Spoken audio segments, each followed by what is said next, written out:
Now, given that The Mandalorian Season 2 is now over and done with, creators Jon Favreau, Dave Filoni, George Lucas, and others that are a part of Lucasfilm are looking to new projects ahead for the Disney Plus platform and more. This is Mike Zero. Make sure to subscribe if you're new to the channel for future Star Wars content. Now, one exciting aspect about the future of the Star Wars universe is that we are now in a scenario where Disney is essentially borrowing many aspects from Star Wars Legends to really satisfy a large, amount of Star Wars fans out there that really grew up with Star Wars in the 1990s and the early 2000s. Now, we will be going into spoilers for The Mandalorian Season 2, Episode 8, also known as Chapter 16. So if you guys have not seen that episode, I do suggest that you guys back out of this video right now.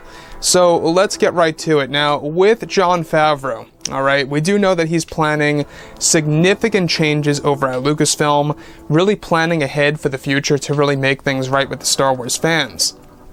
Now, what's really exciting about all of this is that we're now also in a phase where Disney and Lucasfilm are setting up the new universe.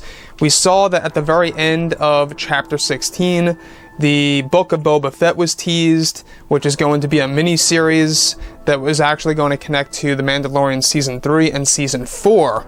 So, on top of this, we got Luke Skywalker actually in live-action form in, of course, The Mandalorian season finale just yesterday. And this was a big deal because obviously a lot of fans have been very upset with what happened with Luke in the sequel trilogy movies. Now, with The Mandalorian Season 2 now over and Disney and Lucasfilm are focused on other projects for the new universe, creator Jon Favreau recently engaged in a new interview about the final episode of the second season of The Mandalorian. Now, Jon Favreau went on to reveal that this is far from the last time that the fans will see Luke Skywalker on Disney Plus, and that a great bond between Grogu and Luke Skywalker is set to fall into place in the near future for the Star Wars brand. Favreau went on to reveal that Luke Skywalker is one of his favorite characters and wants to explore his growth as a Jedi and the protection of Grogu, and where that can all lead, and that a handful of their projects are being developed primarily to lead to a big reveal of the favorite Jedi in the Star Wars universe. Now, when Favreau was questioned about Luke further, he went on to state that they are planning groundbreaking aspects of the character that will be borrowed from Star Wars Legends, to explore Luke's immense power and strength he has with the Force, to give the fans the Luke that they all grew up with in the books and comics after the original trilogy movies. Now, let's stop right there for a second. This proves that Jon Favreau knows what he's talking about. He knows exactly what the Star Wars fans want to see on the Disney Plus platform.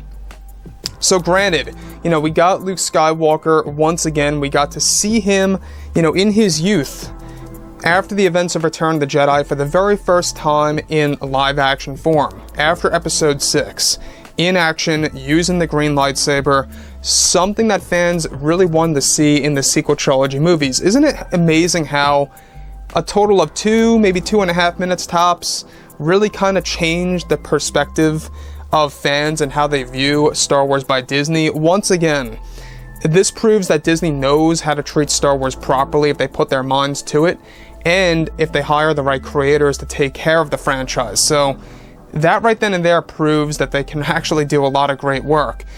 Now, given that Dave Filoni is going to be working very close with Jon Favreau on Mando Season 3 and 4 back-to-back, and the Book of Boba Fett, by the way, is already in the early development phase. It's slated for a December 2021 release. There's a lot of, material being poured into that actual miniseries that's going to explain more about Boba Fett's life in a post-Return of the Jedi era. Now, the thing about Luke Skywalker is the fact that they're borrowing many different aspects of him from Star Wars Legends may very well translate to the fact that we're going to see the overpowered version of Luke that we got in Star Wars Legends. Now, I don't know if you guys are aware about Star Wars Legends, but in Legends, Luke did incredible things, something that you would never see in the Disney Star Wars movies. We've seen so many different powers that actually were quite surprising. Some people are actually very much a little, critical over some of his powers that were done in Star Wars Legends, of it being a little too ridiculous, and I can understand that. I'm sure that Disney's going to put a cap on things, but This just shows that Jon Favreau, he is very dedicated to the Star Wars fandom. He knows exactly, you know, what was right with George Lucas and what works for Star Wars. He knows this. You know, Favreau is a passionate fan. He's a passionate creator. And when you apply that to a franchise, that's when you get the fandom having a positive response. You see what happened already in just one episode of The Mandalorian, of how Luke Skywalker is already being looked at in a different way, in a positive sense. It almost makes you look back at the sequel trilogy movies, at that version of Luke as a far different character, almost as if they are two separate characters. So, like I've said before in the past, guys, you know, drop a comment below. Let me know what you think about all of this in the comments, and if you guys did enjoy the content for today, do make sure to drop a thumbs up on this video to support the channel. I thank you all so very much for the kind support, and I'll catch you guys next time.